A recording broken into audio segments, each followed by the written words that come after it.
ফের বিতর্কে ভরতপুরের তৃণমূল বিধায়ক হুমায়ুন কবির। এবার অনুব্রত মণ্ডলের ঢঙে ভরা সভামঞ্চ থেকে পুলিশকে নিমগাছে বেঁধে রাখার হুমকি তৃণমূল বিধায়কের, পাশাপাশি 1000 লোক নিয়ে এসে থানা ঘেরাও করার হুমকি তৃণমূল বিধায়কের।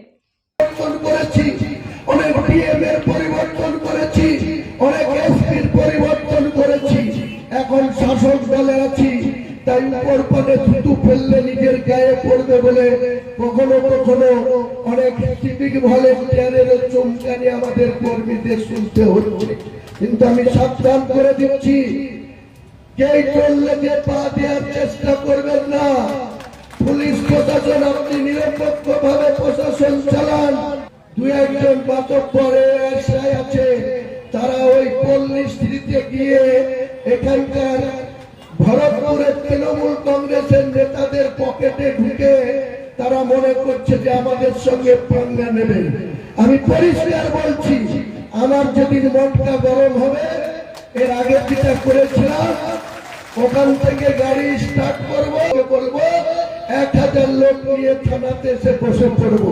আপনারা সঠিকভাবে ডিউটি করেন, সঠিকভাবে আপনারা মর্যাদা নিয়ে থানা চালান।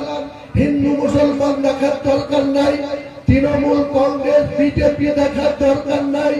যে অন্যায় করবে, যে আইন ভাঙবে, যে law and order problem create করবে, তার বিরুদ্ধে ড্রাস্টিক অ্যাকশন নেন।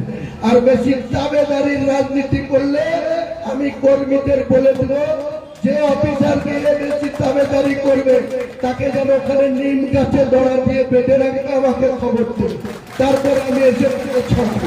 শনিবার ভরতপুরের একটি সভামঞ্চে দাঁড়িয়ে রীতিমতন পুলিশকে হুমকি দিয়েছেন হুমায়ুন।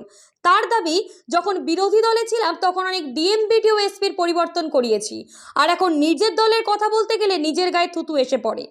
শাসক দলে আছি, তাই এখন অনেক সিভিল ভলেন্টিয়ারের চমকানি ধমকানি আমাদেরকে সহ্য করতে হচ্ছে। কিছু মাতব্বর এএসআই আছে, তারা মনে করছে ভরতপুরের কিছু তৃণমূল নেতাদের পকেটে ঢুকে আমাদের সাথে পাঙ্গা নেবেন। আমার মটকা গরম হলে 1000 লোক নিয়ে এসে থানার সামনে বসে পড়ব। বেশি তাবেদারি করলে সেই অফিসারকে নিমগাছে বেঁধে আমাকে খবর দেবেন, তারপর আমি এসে ব্যবস্থা করব। দেখুন, হুমায়ুন কবির আজকে বলেছে যে পুলিশকে গাছে বেঁধে রাখতে, দিয়ে খবর দিতে।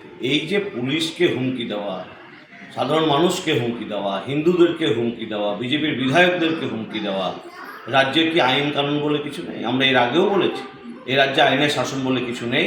তৃণমূলের নেতারা যেটা বলে সেটাই আইন। এরা পুলিশকে খুন করার হুমকি দেয়, পুলিশকে মারার হুমকি দেয়, বিজেপি বিধায়ককে ঠ্যাং ভাঙার নিদান দেয়। এরা হিন্দুদেরকে 2 ঘন্টায় কেটে গঙ্গার জলে ভাসিয়ে দেওয়ার নিদান দেয়। এটাই তৃণমূল কংগ্রেসের কালচার, এটাই তৃণমূলের সংস্কৃতি। এই হুমায়ুন কবির ভোটের সময় থেকে এই পর্যন্ত বেশ কয়েকবার সংবিধান বিরোধী কথা, দেশ বিরোধী কথা, হিংসাত্মক কথা, হিংসা ছড়ানোর কথা, ধর্মীয় সম্প্রদায়কে খুন করার কথা বলেছে। রাজ্যের পুলিশমন্ত্রী মমতা ব্যানার্জি তিনি চুপচাপ রয়েছেন। এভাবেই বাংলা জুড়ে আজকে তৃণমূল নেতাদেরকে যেভাবে হিংসাত্মক কাজ করানোর চেষ্টা তৃণমূল কংগ্রেসের সর্বোচ্চ নেতৃত্ব দিয়ে রেখেছেন, তার জন্য আজকে বাংলায় আরজিকরের মতো ঘটনা ঘটছে, ডাক্তার খুন হচ্ছে, সাধারণ মানুষ খুন হচ্ছে, আদিবাসী মহিলারা ধর্ষিতা হচ্ছে, রাস্তায় পড়ে থাকছে, আইনের শাসন নেই। এটা অ্যাকচুয়ালি হচ্ছে এ রাজ্যের পুলিশমন্ত্রী, এ রাজ্যের মুখ্যমন্ত্রী মমতা ব্যানার্জির জন্য। তিনি সার্বিকভাবে ব্যর্থ, রাজ্যের প্রশাসন চালাতে ব্যর্থ। তিনি শুধুমাত্র তার দলকে ক্ষমতায় রাখার জন্য যা যা করা উচিত, মানুষ খুন থেকে শুরু করে ডাক্তার খুন পর্যন্ত সব কিছু করছেন তার নেতাদের দিয়ে। লেখাপড়ার বিকল্প নাই, চলো সবাই স্কুলে যাই। ভাবছেন কোন স্কুলে পাঠাবেন আপনার সন্তানকে? চিন্তা কিসের? আপনার ডোমকল গাবতলা মোড় এলাকায় আধুনিক পরিকাঠামোর আদর্শ স্কুল অ্যামারান্থাস একাডেমি। স্থান ডোমকল গাবতলা মোড়, মুর্শিদাবাদ। এখানে আছে উন্নত শিক্ষক মণ্ডলী, আধুনিক ক্লাসরুম, উন্মুক্ত খেলার মাঠ, লাইব্রেরি ও নিজস্ব পরিবহন ব্যবস্থা। সন্তানের ভবিষ্যৎ গড়তে আসুন অ্যামারান্থাস একাডেমিতে। সন্তান আপনাদের, কিন্তু শিক্ষা আমাদের।